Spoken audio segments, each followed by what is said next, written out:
प्रेम भातुके पाठवा. जगद्गुरु तुकोबाराय भगवान काशी विश्वनाथांकडे प्रेम मागतायत. प्रेम का प्रेम देवाकडे मागावं? प्रेम देवाकडेच का मागावं? कारण जे ज्याच्याकडून भेटतं ते त्याच्याकडेच मागावं.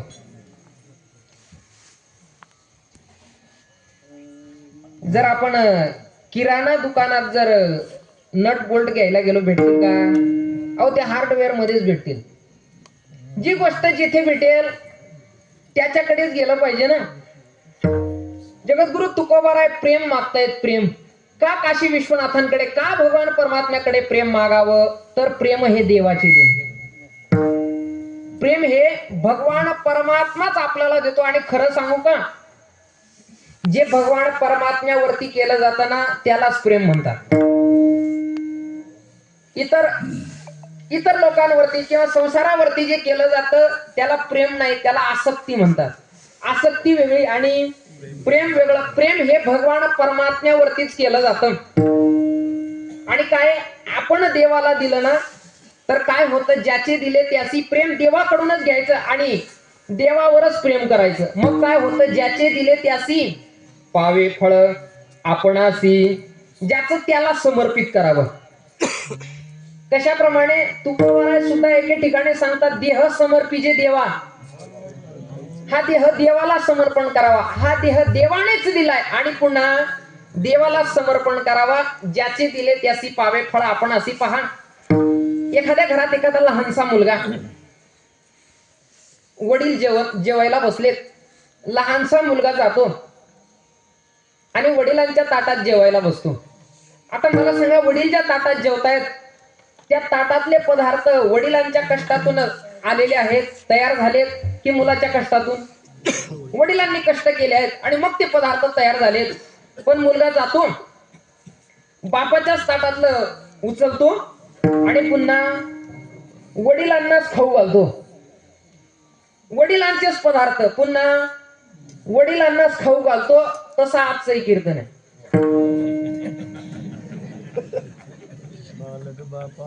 बालक बापाचे ताटीर घे, रिगोणी बापा त्याची जेवू लागे, की तो संतोषेले नेवेगे मुखची ओढवी.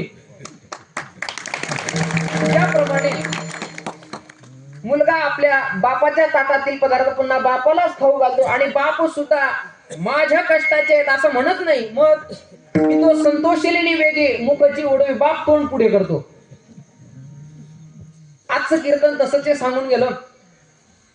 जसे बापाच्या ताटातले पदार्थ बापालाच दिल्यावरती आनंद बापाला होतो, त्याप्रमाणे प्रेम भगवान परमात्म्याकडून मागावं आणि पुन्हा भगवान परमात्म्यालाच समर्पित करावं. मग देवाला आनंद होतो.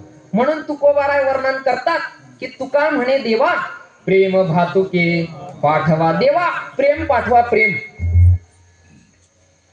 पण इथं शंका अशी उत्पन्न होते, का हो, जगद्गुरु तुकोबाराय पत्र पाठवतायत काशी विश्वनाथांना आणि प्रेम मागवतायत.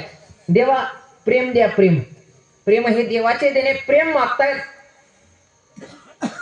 पण काशी विश्वनाथ भगवान शिव, भगवान भोलेनाथ तुकोबारायांना प्रेम पाठवतील? एखाद्या सर्वसामान्य जर पत्राद्वारे एखादं काही पाठवलं तर सर्वसामान्य माणूस समोरून जाऊन मागणं वेगळं आणि पत्राद्वारे मागवलेलं वेगळं. भगवान काशी विश्वनाथ तुकोबारायांना प्रेम देतील. भगवान शिवजी काही मागितलं तर देतील. नाथराय वर्णन करतात, ही देवता काय चतुर देवता नाही, चतुरातू शिरोमणी नाही. मग शिव भोळा चक्रवर्ती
की असा प्रॉब्लेम येतो. तो देव कसा आहे तर शिव भोळा. भोळा आहे. किती भोळा आहे? त्याच्या भोळेपणाच्या कथा फार आहेत. आता भगवान शिवजी म्हटले की स्मशानात राहणारे, गज चर्मधारी, स्मशानी राहिला, स्मशानात राहणारे आहेत. आणि भगवान शिवजी अंगाला काय लावतात? भस्म लावतात. मग भगवान शिवजींना अंगाला लावायला रोज भस्म लागायचं. कोणतं भस्म लागायचं? तर पुष्पदंत महिम्न नावाच्या स्तोत्रामध्ये वर्णन करतात.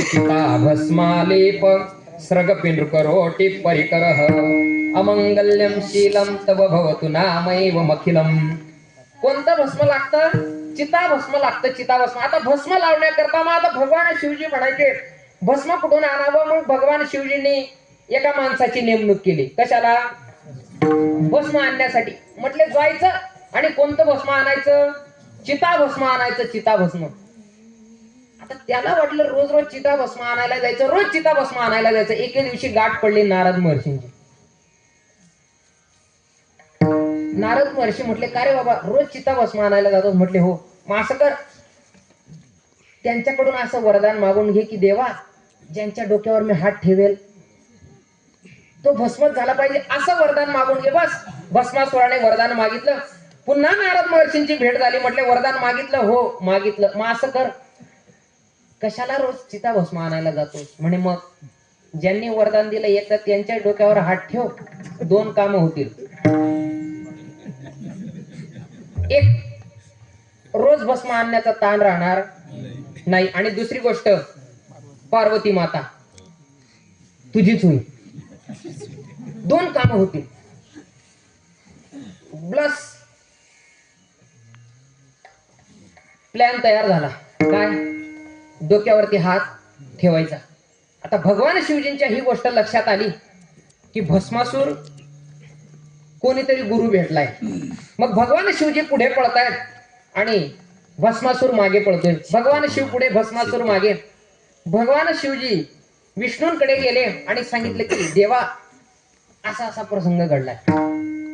आता विष्णू म्हणजे राजस सुकुमार मदनाचा पुतळा. लगेचच मोहिनी रूप घेतलं आणि भस्मासूर आणि भगवान शिवजींच्या मध्ये उभे राहिले. बस भस्मासुराने पाहिलं आणि भस्मासूर मोहित झाला.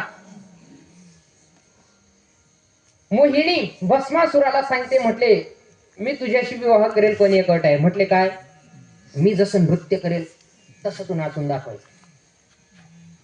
बस मोहिनीने नाचायला सुरुवात केली. सर्वप्रथम कमरेवरती हात ठेवले, नाचायला सुरुवात केली. मग हळूहळू हात वरती घेतले, खांद्यावरती हात ठेवले, नाचायला सुरुवात केली. आणि थोड्या वेळाने डोक्यावरती हात ठेवले. जसे भस्मासुराने डोक्यावरती हात ठेवले तसा भस्मासूर भस्म झाला. मग विचार करा, भगवान शिवजींनी मनात विचार नाही आणला की हा पुढे कदाचित असं सुद्धा करू शकेल. इतका भोळा महादेव. अजून किती भोळा आहे? पार्वती माता एकदा शिवजींना म्हणाली, का हो आपलं निवासस्थान जर बघितलं काय आहे? स्मशान आहे, स्मशान. मग कधीतरी तुम्हाला असं वाटत नाही की आपला सुद्धा असावा सुंदर स्वप्नांचा बंगला? असं तुम्हाला वाटत नाही का की आपलं सुद्धा एखादं महाल असावा, घर असावं? पार्वती मातेने आग्रह धरला. म्हटले आपलं सुद्धा स्मशानात आता नको, मग काहीतरी मोठं काहीतरी बांधा, नगर वगैरे. आता भगवान शिवजींनी लगेचच कोणाला आज्ञा केली? कुबेराला. कुबेराला बोलवलं.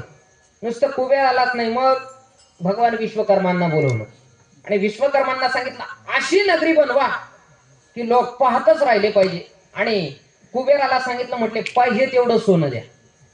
आता कुबेर म्हणजे भगवान शिवजींचे दूत आहेत, त्यांचे भक्त आहेत, म्हणून बरेच लोक कुबेरला जातात. कशा करता? कुबेर भगवान काहीतरी देईल म्हणून. अरे बाबा, तो याच्या परवानगी शिवाय देतच नाही. यांच्या परवानगी शिवाय कुबेराकडून काहीच मिळत नाही. जर तुम्ही याला डावललं आणि त्यांच्याकडे गेले तर काहीच मिळणार नाही. म्हणून आधी यांच्याकडे येत जा. बस नगरी उभी राहिली, सोन्याची नगरी. जागा नव्हती, 7-12 नव्हता. मग समुद्राकडून जागा मागून घेतली, नगरी उभी केली आणि आता घर बांधलं. मग काय करावं लागतं? घर भरणे. आपल्या भाषेत घर भरणे, वास्तू शांती करावी लागते. हा, बरेच जण करत नाही, तो भाग वेगळा आहे.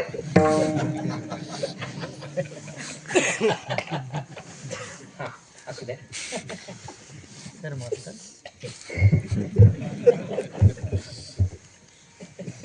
घरभरणी करावी. मग आता घरभरणी करायची. मग आता भगवान शिवजींचं ते घर आहे, भगवान शिवजींची नगरी आहे, त्याची वास्तू शांती करायची. साधा सुद्धा ब्राह्मण चालेल का शांती वगैरे करणारा? अहो, मोठा ब्राह्मण लागेल. मग आता सगळ्यात मोठा ब्राह्मण कोण आहे? रावण. बोलावलं रावणाला. सगळी पूजा वगैरे झाली आणि शेवटी ब्राह्मण बुवांना दक्षिणा द्यावी. मग आता काय द्यावं, काय द्यावं? भगवान शिवजींनी रावणालाच विचारलं, म्हटले तू सांग काय पाहिजे. आता रावणाने पण मागताना विचार करायला पाहिजे होता का नाही? रावण म्हणे, देवा असं करा, काय ही नगरीच देऊन टाका. तीच रावणाची लंका नगरी. ती कोणाची? भगवान शिवजींची. भगवान शिवजींनी लंका रावणाला देऊन टाकली. पार्वती मातेला म्हणे, माते चलो स्मशान.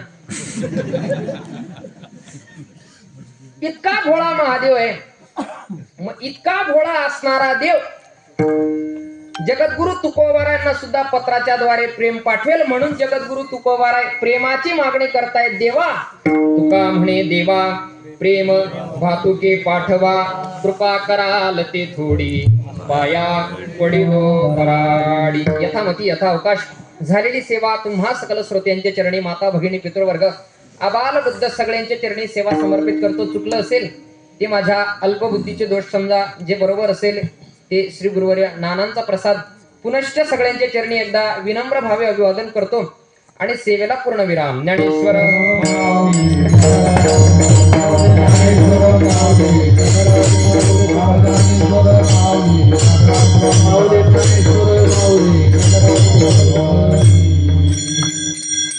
सगळ्यांनी एकदा मोठ्या प्रेमाने भजन करा. ओम नमः शिवाय.